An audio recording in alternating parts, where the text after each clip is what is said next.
করুণাময় মহান আল্লাহ তাআলার নামে শুরু করিলাম। আপনারা সবাই কেমন আছেন? আজকের উপস্থিত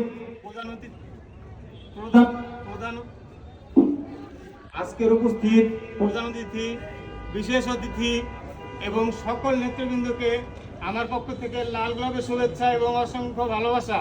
এবং আপনারা যারা উপস্থিত রয়েছেন এই অনুষ্ঠানে সকলকে মনের অন্তরস্থল থেকে লাল গোলাপের শুভেচ্ছা জানাচ্ছি।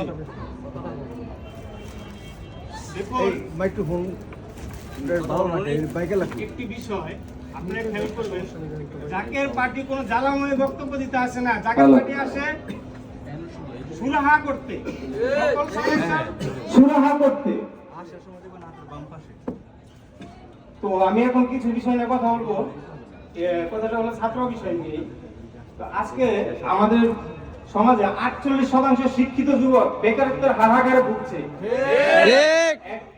একটা নিরুপমুখী মানুষ হাহাকারের মধ্যে যাচ্ছে, কিন্তু কেউ মুখ ফুটে বলতে পারছে না। আমাদের তরুণ প্রজন্মকে এই আহ্বানে আগে আসতে হবে। আমি সকলকে জাকের পার্টি ছাত্র ফ্রন্টের আহ্বান জানাচ্ছি। আজকে দেখবেন মেধাগুলো পাচার হয়ে যাচ্ছে। যদি বলেন কি হবে, যথাযথ মেধা মূল্য না দেওয়ার কারণে মেধাগুলো অন্য দেশে চলে যাচ্ছে। এটা আমাদের ঘাটতি পড়ছে। আমরা যদি এই ঘাটতি স্বয়ং সম্পূর্ণ করতে চাই, তাহলে অবশ্যই জাকের পার্টির কদম ধরে সবাইকে পতাকা তোলার আসার আহ্বান জানাচ্ছি।